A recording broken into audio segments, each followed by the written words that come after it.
Oh my God, this is the sixth person this week that's asked me if I'm on Ozempic. What? Yeah, the What? sixth person this week. You're not skinny though. Apparently I am. You're not. And one girl said, she had to call the cops because my waist was missing. That's not true. What? Yeah, it is true. But you're chunky. You're pretty chunky. I'm actually the blueprint for Ozempic. You're the before picture No. for Ozempic. That's what you are. You're the before picture. They literally said in the blueprint. No, you're like not.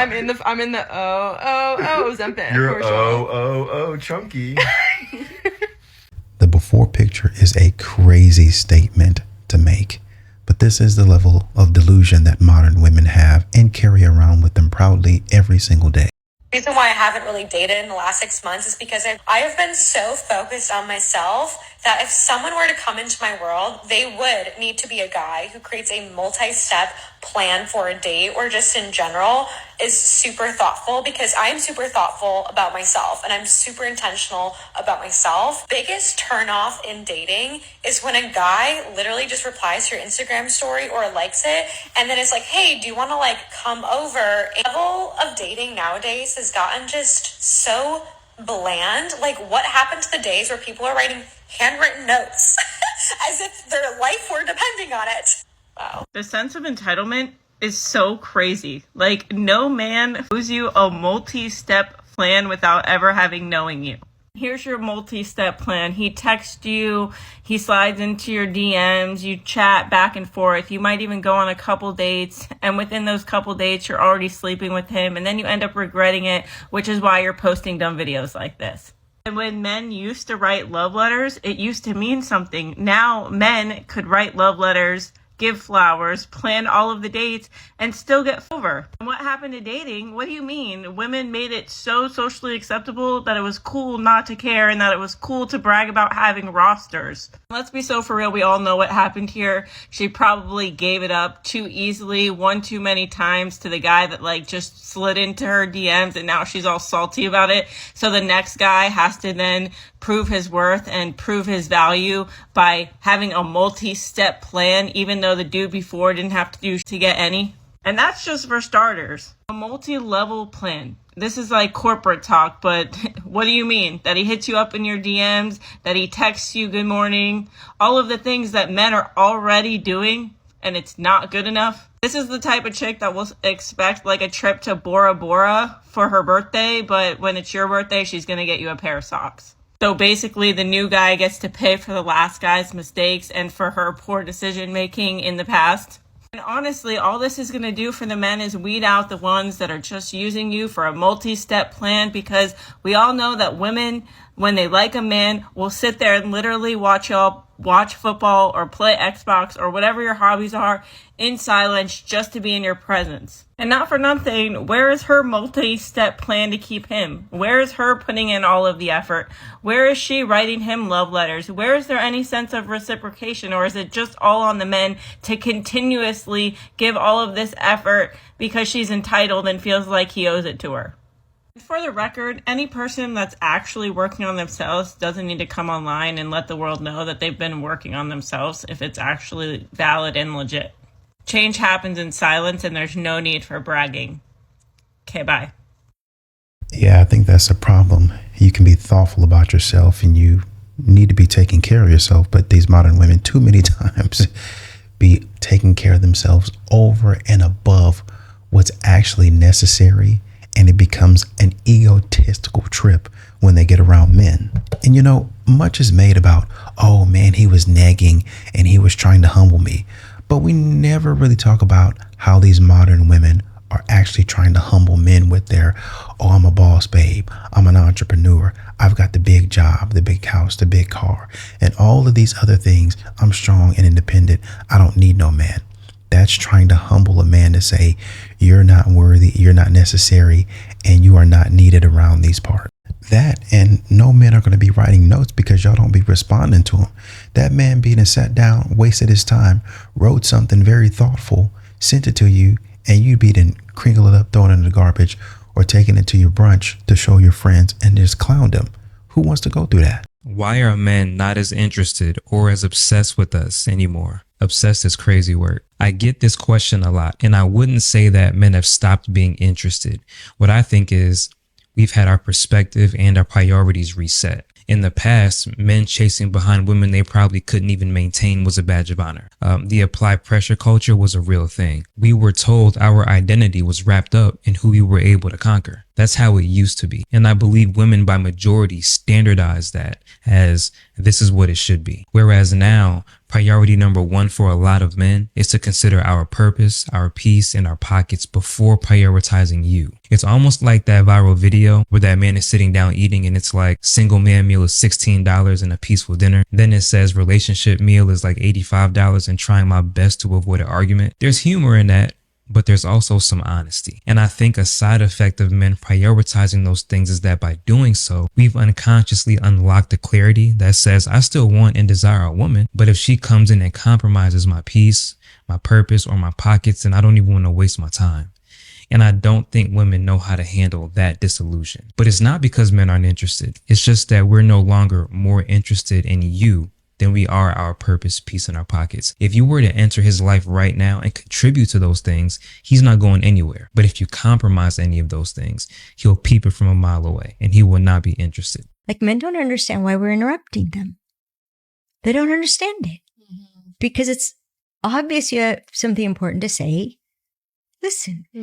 Now, does that mean men won't interrupt?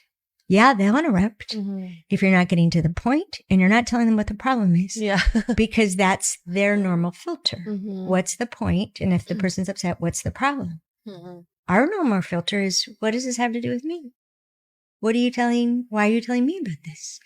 And if a man talks and talks and talks about his love for something and he doesn't mention us or tell us what, like, I hate golf. Why are you still talking about golf? Yeah. Right? Like, you're supposed to customize what you say to what I would want to hear. Yeah. Right? Because it's supposed to be about me. They call it the center of the universe. So I wish I could give a short answer. Yeah. Right? But if we ask people to listen in a particular way, honey, I need to tell you something important. When would be a good time to tell you something important? 5:30. Yeah. I want to tell you something important now. It's that important. He can't hear now. He's going to tell you when he can hear, right? This is a high level of communication, an effective level of communication. And most men are going to respond positively to this versus when modern women start nagging, demanding, talking down, and all that other foolishness that they say they don't want a man doing to them. It's funny that these modern women can come out here and give trash energy to men and expect men to clean up that trash energy, throw it away, and then take the garbage out and expect to do it every single day for the rest of their lives. Pass. You could be going to town or something and it's not really that good. Let me know when I'm not pleasing you so that I can go ahead and switch it up and try something else. So do I wait until after the sex is done? No. You tell me during that time. Just be like, nah, that ain't how you do it, Playboy. You want me to say that to you? Don't call me Playboy. I don't have an ego with it because I know everyone is different. I've been nervous to tell you some things. See how your face changes? You stay in areas where you like, I know this is the spot and it don't be it. Or you'll do too much pressure when I want it a little bit lighter, but I don't know what to do. Like sometimes I try to pull your head back and then you'll be like, oh, it's too much for her. And you be like, you be in it like, deeper, huh? No. It's not a lot of things. It's just, there have been times where I've been like, man, he's so happy. You don't know what's going on in my mind. Maybe I'm not happy. Maybe I'm just hoping that this is the point where you come. Should I ask you, are you happy down there while you're doing it? Hey, are you happy? You eventually change and it's like, it happens so fast that it's no need for me to bring it up. It's like a commercial. Like, it's like... that commercial break. I'm saying it's gone, and it's like, well, I don't want to talk about that no more. I don't really give a about Sensodyne. I'm not. Yeah, I mean, to her point, the thing that he was doing wrong, it didn't warrant any discussion, I guess she was saying, because it happened so fast and he switched it up. So shoot, ain't really nothing to say. But if it is going on for a long time, you can tell a secure dude, a man that is willing to listen, a real dude, you can tell him that right then and there. And it don't gotta be, hey, stop that. Or somebody's like, oh man, stop, or right there, or like a little bit more of this. You know what I mean? Like encouraging sort of things, because this is a very vulnerable state. Remember, if that man were to tell you something in that state that you didn't want to hear it that certain way, then you'd be upset. Think about it the same way. It's not rocket science, right? So be respectful, keep your comments respectful, and that's it. Y'all ever heard any of these red pill podcasters or these nice guys, finish last type dudes hop on the internet and complain that all women go for the same 10% of men? I've realized that there's a lot of validity to that statement. However, they're saying the words in the wrong order, because what it really is the same 10% of men are going after all of the women. And I have never found more truth in that statement than when listening to my friends talk about dating recently. The one common denominator I hear in all of my friends' stories when it comes to their significant other cheating is that it's not just about cheating. It's not a matter of like impulse control where he just ran across a beautiful woman and couldn't help himself, or slid in somebody's DM. It's that these men are actively pursuing the same type of relationship with multiple women at one time. And what do I mean by that, right? Does it matter if you say it differently? It's the same dude going after multiple women, and multiple women acquiesce into it and agreeing to it. So whether both of y'all are trash, both of y'all are not good at picking out what you're supposed to be picking out. Well, actually, he's effective, but you're not. These dudes are going to come. It'd be the same way when a woman comes up and all she wants is money. What would you say to the man? Don't lead with your pockets. So it's the man's responsibility to pull back and say, let me see if I can get her based on my personality. And if not, going down the road, guess what? You have the same responsibility as well.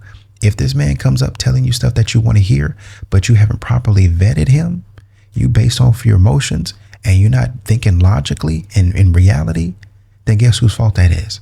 Yours. These men are telling every woman the exact same story. I'm dating with intention. I'm looking for something serious. I love you. I want to have children with you. I want to get married. I want to build a life with you. They're even looking at houses with these women or actively trying to impregnate them. But none of them have any intention of building a life with any of the women that they're saying this to.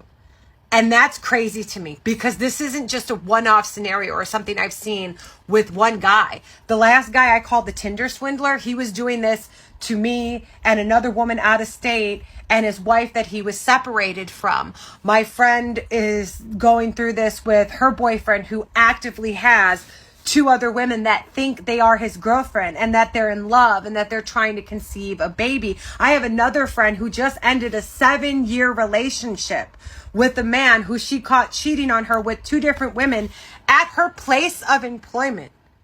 One of which who is actively trying to conceive a child by him. And let's just be candid here, right? Let's speak no holds bar. I am in the dating demographic of 35 to 45. That's mine and my friends' age groups who keep experiencing this issue. So men operating in this dating demographic already know that women are serious about getting serious. And rightfully so, because we are at the age where we should be settling down, and there is a certain air of desperation when it comes to women this age, because society is constantly telling us nobody's going to want you. So I think what we're missing here, and I respect your opinion, but what we're missing here is what we were doing before that to get to the desperation. Yeah, I'm not going to sit up here and say that the dude should have been doing that, going around sleeping with different people. But in terms of what's going on with the desperation, you're in this place because you were not taking opportunities that you should have taken before. Most of the time. Let me not say that's not what you were doing, because you might have been doing that, okay? But modern women in general, they don't take advantage of the opportunities presented to them. The good guy has to pass in front of their face multiple times before they're like, man, you know what? I'm tired of riding this trash ride. Let me go ahead and get off and go with the good guy. The good guy literally been there for like 10, 15 years. In 10, 15 years, you couldn't figure out what you wanted? I mean, shoot, if we were giving each other grace, 5 years, man, I was a knucklehead 5 years ago. But in some instances, you be 28, 20 years old and you don't figure it out until you get like 35, 40. And the same dude, oh man, we just literally we just never got together. And one day it clicked. 20 years later, it clicked. After you didn't have kids, it clicked. Come on, man. So this programming seeps into women's subconscious and it makes them believe they have to take whatever it is they can get. And rather than men settling down or just being honest and not wasting these women's precious and limited time, they decide, I'm going to use this desperation to my advantage. And I'm going to lie to as many women as humanly possible so I can get away with as much as possible prior to getting caught. And when I get caught, I'm just going to dispose of them and find another group of victims within this demographic, because guess what? Their desperation or their desire to settle down makes them easy prey. And everybody will eat lies when their heart is hungry. And what the f am I supposed to do with that? And it really does just become this cluster mistrust, right? Even though it's only 10% of men doing damage to 70 to 80% of the women, now 70 to 80% of the women are damaged and they don't trust men in general because of this 10% of men. Or the 90% of men that are actually good are afraid to go after these women because they know that these women don't trust men, or they're damaged by that 10% of men, or their time is being occupied by the 10% of men dating 90% of the women, and nobody is holding these men accountable. Not even women. Women will find out that that man ain't, and rather than holding him accountable, they'll sink their teeth in and compete with other women for him. Now we're getting somewhere. We can talk all day long till we're blue in the face about how a man needs to take accountability. Stop sticking your stuff everywhere that it's not supposed to be. Be faithful to the woman, yada, yada, yada. But then the women keep on allowing this stuff, keep on going along with it. Like you just said, sink their teeth in and fight for a trash man instead of weeding this dude out first chance. And we not talking about, oh man, he ain't buy me no $300 dinner. We talking about exactly what you talking about. This man playing games and I see you from afar. Okay, maybe you get cheated on once or twice, fine. But there's a saying, fool me once, shame on you. Fool me twice, shame on me. These modern women are getting tied up in too many situations, being fooled and being like, you know what? I'm still going to stay with him. What? Or they'll say all men ain't. And rather than these men holding their friends accountable, they got a front row seat to what these men are out here doing to women. And instead of being like, stop it. What the disgusting. I'm not going to be friends with somebody like you. They're like, all women go after the same 10%. It's women's fault for being preyed on, manipulated, and lied to. They're blaming the victim. It's bonkers. In the 5 years that I have been single since splitting up with my daughter's father, in all of the conversations that I have had with all of my friends attempting to date, I have not met or heard of one man, not one man, who did not have multiple relationships running at one time. I have seen married men, I have seen men with fiancés and live-in girlfriends, babies on the way, actively pursuing and putting forth consistent effort to date me or other women that I know. So unfortunately, as much as I hate to say it, there is a lot of truth behind that statement, that these same 10% of men are dating all of the available women. And obviously 10% is a grossly exaggerated statistic to bring validity to the point, but the point is valid nonetheless. And nothing is ever going to change until women and men take accountability. Women have to hold these 10% of men accountable for the way they behave and stop competing with other women for them. And men have to hold men accountable for their poor treatment of women and start competing for these available women. I'm sorry, but it's just what it is. A lot of the time, the reason that these dudes keep pulling women is because they are active. They are consistently putting forth effort into these women, while a lot of y'all are sitting back and blaming the women for wanting a man that's going to chase them. Look, y'all got to stop chasing men who ain't, and y'all men got to start chasing women who are. And that's how you fix that. You're welcome. I agree with that. Don't let a woman waste your time. Not at all. You acting stupid, I'm going to have to be out. Period. You don't want to cooperate. You don't want to get on the same type of time I'm on. I got to be out. I'll see you later.